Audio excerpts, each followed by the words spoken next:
to Vancouver with Supernatural. How was it? How different was it? How different? Hot, more hot.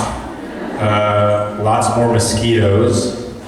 And out in the elements a lot. And see, the very first day that I played Jacob, I made the mistake of, we had these like rope sandals that they put on that were killing me. I couldn't wear them, so I went barefoot instead. Big mistake. Because then I had to be barefoot through the entire time, even running through streams with huge rocks in them and boulders and over sticky bushes, and that was very uncomfortable. And gratefully I didn't have to do that on Supernatural. And you know, the great thing about both shows was that I wore the same outfit all the time. Didn't have to go through all that crazy wardrobe stuff, and that's really nice. I like Vancouver though, it's nice and cool and fresh air and great. Yeah, they're both good in their own way. Thank you. Thank you. I like your devil horns. Hi. Hello. My question is for the series Being Human. Okay, in what way could we expect you back in season 3? Are there any possibilities? Or should I just keep my fingers crossed? What should you be expecting in season 3? No, if we can see you again in season 3 of Being Human. I don't know. I hope so. Yeah, I mean, me too. Thank you. They've been talking about it, but I don't know exactly what's going to happen. And now that Jeremy has moved, you guys know Jeremy Carver's moved off of that and he's now writing again for Supernatural. Who knows what's going to happen? So I don't know. I'm hoping one or the other I'm going to be doing. Okay. And if you could pick a storyline for Bishop for season 3, in what situation would you see him in? For Bishop?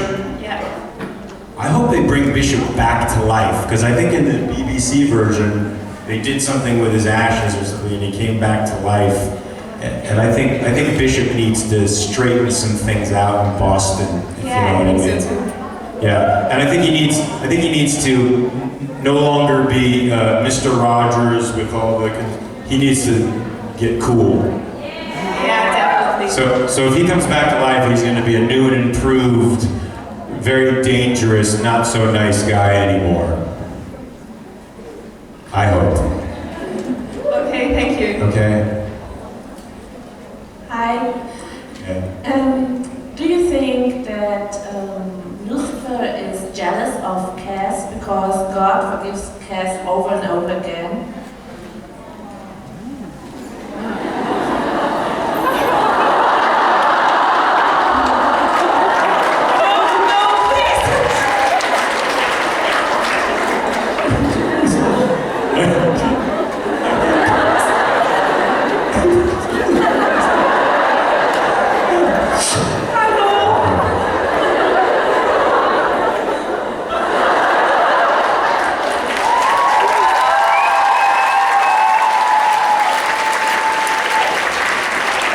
No, Lucifer's not jealous. Thank you. Do you purposely play him camp? I'm going to honest. Do you purposely play him gay? Or are you just gay? That's very good. Yeah. I think there's a certain campiness to the things that he does, and I think that campiness makes Lucifer appealing, because you can do a lot of bad things to people when you're funny, and if you're laughing through it and having a good time, you'll be surprised what you can do. You know this. Yes, I do. Yes. Hi. Hey. I was wondering on how do you deal with all these sexual comments from underage girls?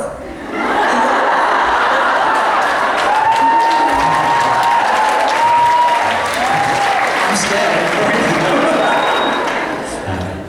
I didn't know they were underage. I swear to God, they're 18.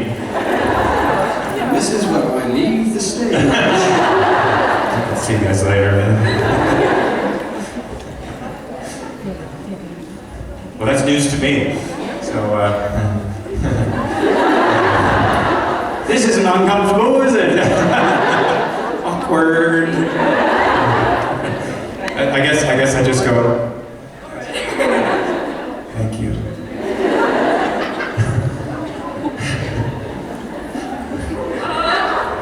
How old are you, by the way? How old are you? 17. Jesus.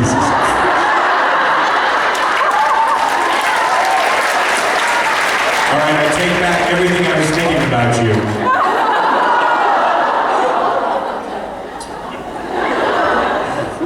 Hi. Hello. So, do you have any secret talent or any weird talent? What? Any secret talents or weird talents?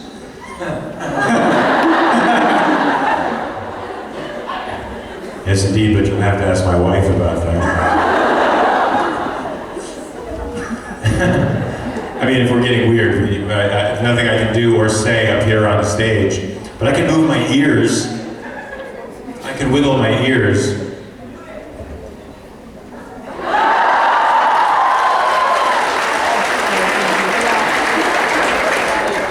What can you do? Wait, how old are you? How old are you? 14. Oh, jeez. It's okay. Thank you. Thank you very much.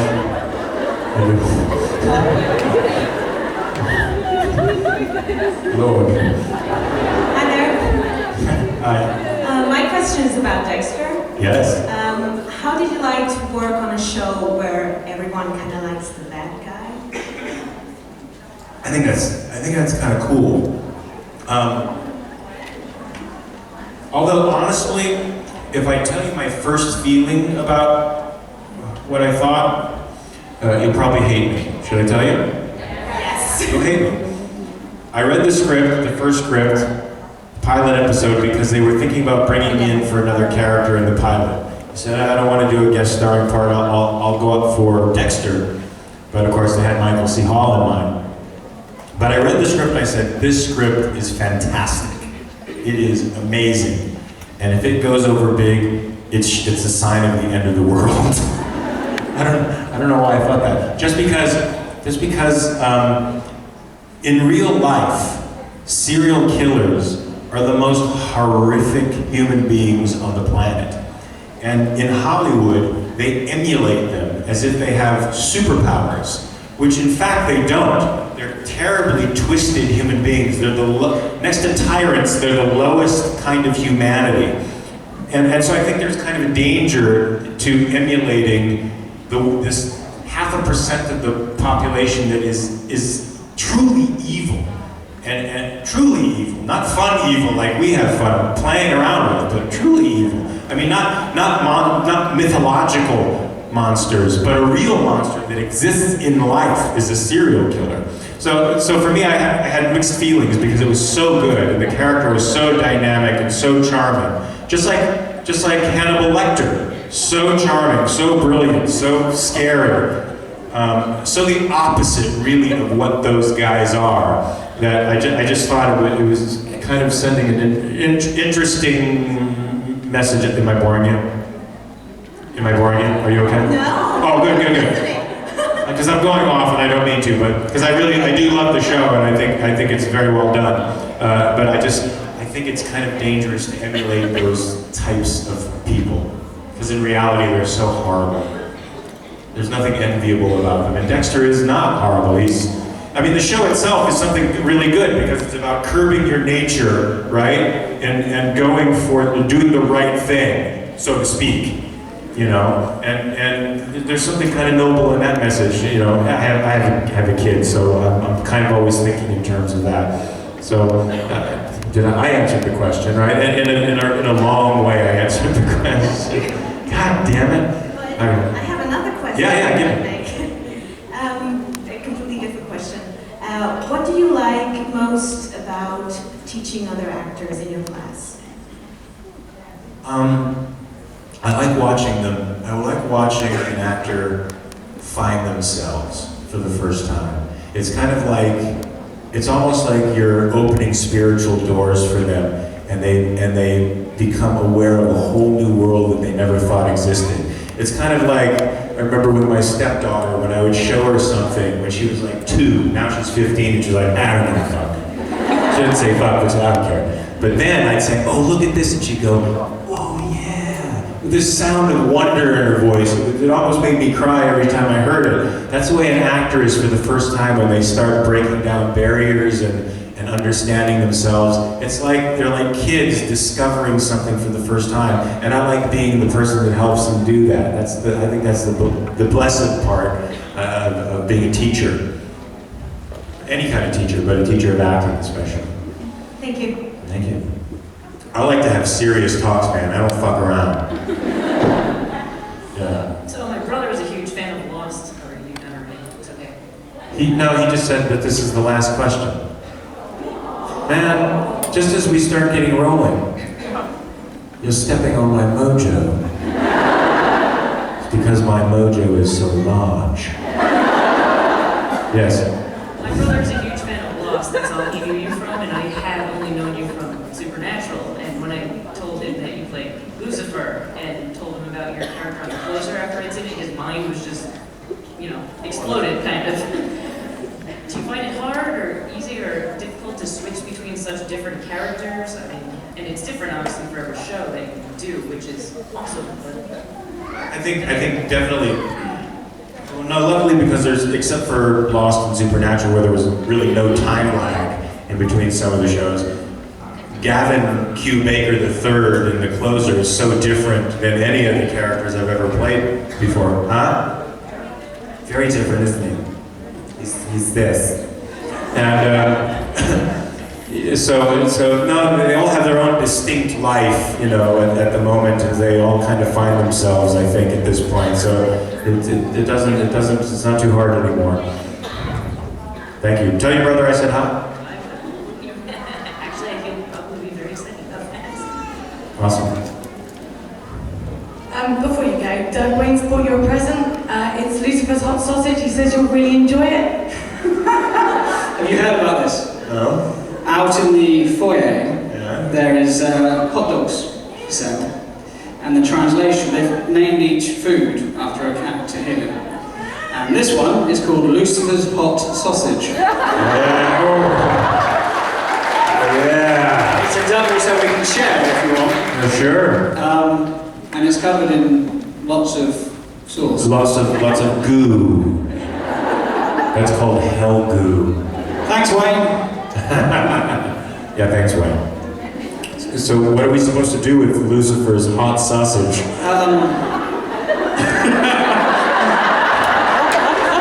Should we take it backstage and...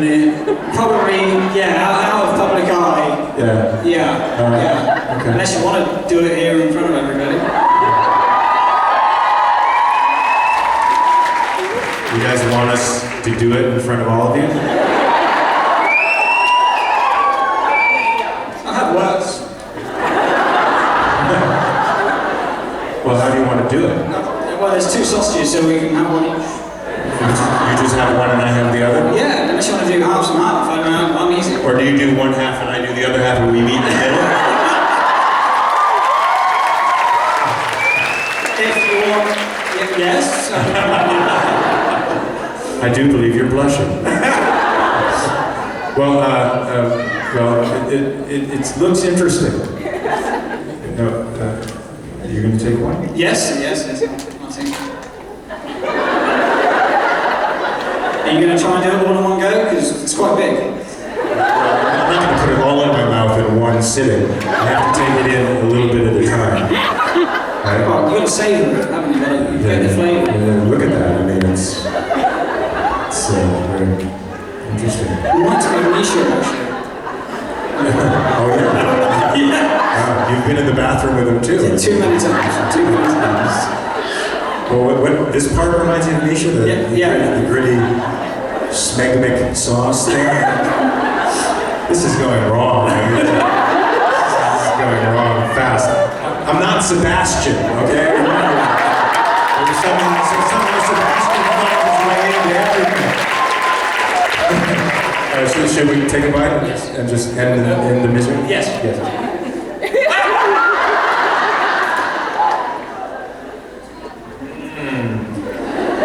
Lucifer's sausage is hot. Social sauce. That's good. Right, that's it. Thank you. Ladies and gentlemen, Mark Pellegrino.